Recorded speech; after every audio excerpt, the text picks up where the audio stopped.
Antisipasi lonjakan 110 juta pemudik, pemerintah siapkan strategi Nataru. Rawas News TV Jakarta, Presiden Prabowo Subianto menginstruksikan jajarannya untuk fokus terhadap isu kelancaran, keselamatan, dan keamanan menjelang Natal 2024 dan Tahun Baru 2025. Menteri Koordinator Infrastruktur dan Pembangunan Kewilayahan Agus Harimurti Yudhoyono mengatakan, bahwa pemerintah telah mengidentifikasi berbagai potensi tantangan, termasuk peningkatan mobilitas masyarakat yang diperkirakan mencapai 110 juta orang menjelang Natal dan Tahun Baru atau Nataru. Tadi Bapak Presiden Prabowo menyampaikan dan menekankan kepada kita semua, agar masing-masing kementerian dan stakeholder yang memang bertanggung jawab pada isu kelancaran, keselamatan, dan keamanan Nataru. Terutama juga diantaranya untuk meyakinkan, agar saudara-saudara kita yang merayakan Natal ini bisa beribadah dengan baik dan merasa aman dan nyaman, ujar Agus Harimurti Yudhoyono akrab disapa AHY kepada awak media di Kompleks Istana Kepresidenan Jakarta, usai mengikuti rapat terbatas yang dipimpin Presiden Prabowo Subianto, Senin tanggal 16 Desember tahun 2024. Kita akan song-song bersama. Yang jelas, seperti tahun-tahun sebelumnya, kita juga berupaya untuk mengantisipasi, mengidentifikasi berbagai tantangan atau permasalahan yang mungkin atau bisa dihadapi oleh masyarakat luas, terutama saudara-saudara kita yang akan melakukan mobilitas perjalanan di masa liburan Nataru yang kita prediksi akan mengalami peningkatan arus pergi, baik itu di hari-hari Natal maupun di Tahun Baru. Lebih lanjut AHY menambahkan, menurut laporan Kapolri, Polri bersama-sama dengan TNI telah menyiapkan personel untuk mengamankan rumah ibadah, jalur perjalanan, serta titik-titik rawan lainnya. Tidak hanya itu, berbagai fasilitas pendukung, mulai dari bandara, dermaga, stasiun, hingga terminal, juga telah disiapkan untuk mengakomodasi lonjakan perjalanan. Jadi jalan tol di Pulau Jawa yang operasional itu sepanjang 1.830 km. Kemudian tempat istirahat dan pelayanan yang dipersiapkan itu ada 90 secara keseluruhan dan 422 gerbang tol beroperasi, ungkap AHY. Simak keterangan full Menteri Koordinator Infrastruktur dan Pembangunan Kewilayahan Agus Harimurti Yudhoyono berikan keterangan pers. Aman dan nyaman. Tadi juga Bapak Kapolri memberikan penjelasan bahwa sudah dipersiapkan satuan termasuk personel Polri yang di backup nanti oleh personel TNI untuk bisa mengamankan berbagai lokasi, apakah itu rumah ibadah, kemudian juga rute-rute perjalanan yang digunakan oleh masyarakat luas.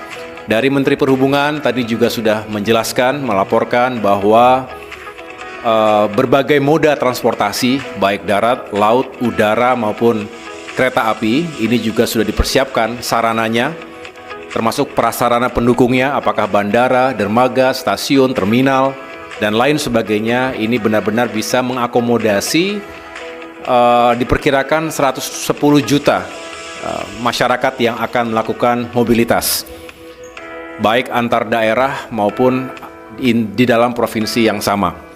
Ini juga akan terus kita kawal, kita monitor melalui command center, posko atau posko yang digelar di berbagai titik yang memiliki kerawanan atau kerentanan terhadap situasi yang membuat traffic itu perlu dikontrol lebih baik lagi. Karena nanti diprediksi ada beberapa titik kemacetan misalnya, apakah karena memang itu rute klasik yang memang harus dipersiapkan, tetapi juga di samping itu kita juga mengantisipasi jika ada cuaca yang kurang baik. Ini biasanya terjadi mungkin di laut, ya. Sehingga misalnya di Merak itu harus diantisipasi kalau terjadi cuaca yang kurang baik, terjadi delay penyeberangan kapal, maka harus diantisipasi dengan titik-titik istirahat, titik-titik standby terlebih dahulu dengan mekanisme yang dijalankan secara bersama-sama melalui satgas yang dibentuk. Dari sisi pekerjaan umum, tentu kita ingin meyakinkan agar fasilitas infrastruktur dasar termasuk jalan-jalan tol, jalan raya antar provinsi, jalan nasional, dan lain sebagainya itu juga benar-benar berfungsi dengan baik. Tadi Bapak Presiden bertanya apakah yang rusak-rusak itu sudah ditangani, dan Menteri PU sudah menjawab bahwa masih terus dikerjakan, saya ulangi, sudah dilupayakan yang terbaik, dan mudah-mudahan tidak ada kendala-kendala yang terlalu berarti, termasuk meyakinkan agar benar-benar para pengguna itu bisa bertransportasi dengan aman dan nyaman. Demikian yang dapat saya jelaskan. Selebihnya di luar dari koordinasi Kemenko Infrastruktur dan Pembangunan Kewilayahan, tadi juga dicek bagaimana BBM, ketersediaan BBM selama Nataru ini. Tadi Menteri SDM juga menjelaskan secara umum sudah siap dan tentu akan terus diantisipasi hal-hal yang mungkin terjadi terkait dengan ketersediaan bahan bakar dan juga listrik, suplai listrik, agar sekali lagi ketika ada demand yang tinggi semuanya tetap terjaga dengan baik. Dari sektor perdagangan juga tadi dijelaskan untuk harga-harga bahan pokok diharapkan juga tetap stabil.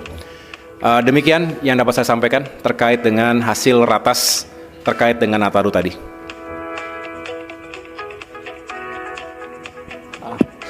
Terima kasih Pak. Saya Emir Pak dari CNBC. Sedikit aja Pak mau tanya terkait dengan tol yang difungsikan untuk saat Nataru nanti ada berapa dan di mana saja ya Pak? Terima kasih. Nanti bisa dijelaskan lebih lanjut. Yang jelas kita mempersiapkan berbagai ruas jalan tol, termasuk juga kita ingin memastikan manajemen rekayasa lalu lintas untuk mengantisipasi kemacetan yang mungkin terjadi. Ini bisa saya jelaskan secara singkat, nanti mungkin kesempatan berikutnya bisa dijelaskan oleh Menteri PU. Jadi jalan tol di Pulau Jawa yang operasional itu sepanjang 1.830 km. Kemudian ada beberapa, saya ulangi, tempat istirahat dan pelayanan yang dipersiapkan itu ada 90 secara keseluruhan dan 422 gerbang tol beroperasi. Kemudian untuk mendukung kelancaran libur Natal dan Tahun Baru, yang dilakukan antara lain yang pertama penambahan ruas tol beroperasi sepanjang 47,6 km di Pulau Jawa. Ini ada beberapa keterangannya, apakah yang di Cimanggis Cibitung, Cibitung Cilincing, Solo Yogyakarta, Serpong Balaraja dan lain sebagainya. Kemudian ada juga yang sifatnya fungsional, jalan tol fungsional sementara. Nah ini kebetulan nanti malam kan saya akan bersama Bapak Menhub mencoba trek direct train dari Jakarta ke Yogyakarta. Kemudian keesokan harinya saya juga akan melakukan pemeriksaan bersama Menteri PU di segmen jalan tol fungsional khususnya yang menghubungkan Klaten dengan Prambanan, kurang lebih 8,6 km. Karena ini sifatnya belum 100% sempurna karena sifatnya fungsional, maka memang ada beberapa yang belum sangat optimal. Tetapi kami ingin memastikan bahwa walaupun belum 100% bisa dioperasionalkan dan masih sementara sifatnya, tetapi tetap kita utamakan keselamatan dan kenyamanan masyarakat pengguna jalan tol tersebut. Kemudian yang lain-lain adalah peningkatan kapasitas jalan tol, ya, termasuk untuk Jakarta Cikampek, di mana pengoperasian tambahan 1 lajur ruas Jakarta Cikampek dari 3 lajur menjadi 4 lajur pada sejumlah kilometer yang nanti bisa dijelaskan lebih rinci di kesempatan yang lain. Saya pikir itu jaringan jalan nasional non tol di Indonesia juga akan terus kita persiapkan sehingga masyarakat nanti bisa traveling dengan lebih baik lagi. Cukup? Baik. Tarif perjalanan transportasi umum selain pesawat, apakah ada juga yang bisa diturunkan atau seperti apa skema untuk biaya perjalanan masyarakat nanti? Terima kasih. Ya, terkait tiket, memang beberapa saat yang lalu sudah diumumkan juga kepada publik atas upaya yang dilakukan oleh Kementerian Perhubungan dan berbagai stakeholder lainnya, karena terkait dengan tiket pesawat misalnya ada elemen aftur yang berpengaruh secara signifikan, kemudian juga penurunan jasa ke bandar udaraan baik yang ditanggung oleh passenger, oleh konsumer maupun oleh maskapai, termasuk jasa pengelola bandara di berbagai tempat. Dan yang terakhir tentunya terkait dengan fuel surcharge. Jadi kita bisa menurunkan kurang lebih average itu 10% untuk tiket pesawat. Sedangkan yang lain-lain saya dengar tadi untuk kereta api untuk direct train itu bisa mendapatkan pemotongan 50%. Inilah yang sedang terus diuji. Beberapa hari yang lalu sudah diuji Jakarta Semarang, dan nanti malam saya akan ikut Jakarta Yogyakarta. Mudah-mudahan juga bisa membantu masyarakat yang akan menggunakan kereta api dari Jakarta ke dua provinsi tersebut. Baik. Diperkirakan kan ada 110 juta masyarakat yang melakukan perjalanan. Apakah ini di breakdown misalnya berapa yang menggunakan transportasi darat, berapa yang laut dan udara? Dan antisipasinya akan seperti apa? Makasih. Sebetulnya tadi sudah dipaparkan kepada Bapak Presiden, nanti bisa diserahkan kopinya untuk datanya ya. Bisa diambil sebentar.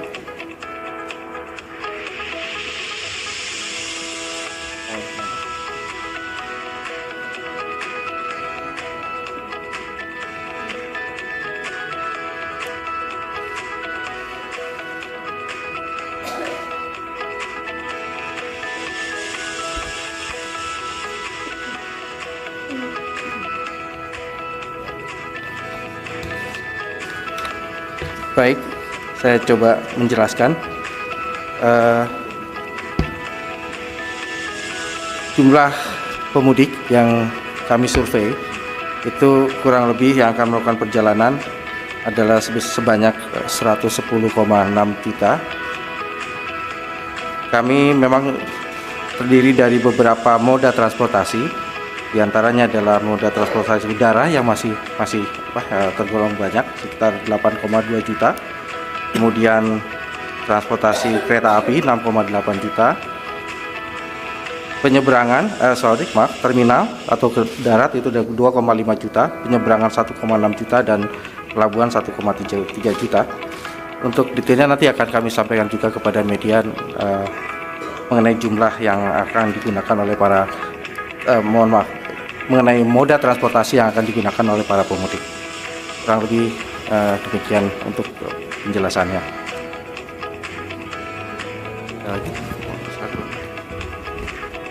Ini bisa di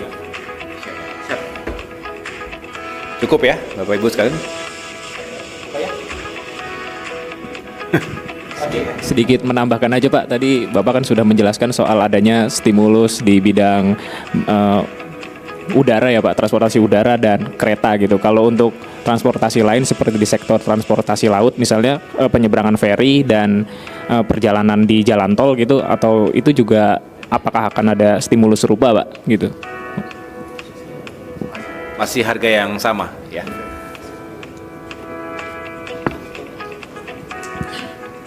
Tol fungsional gratis.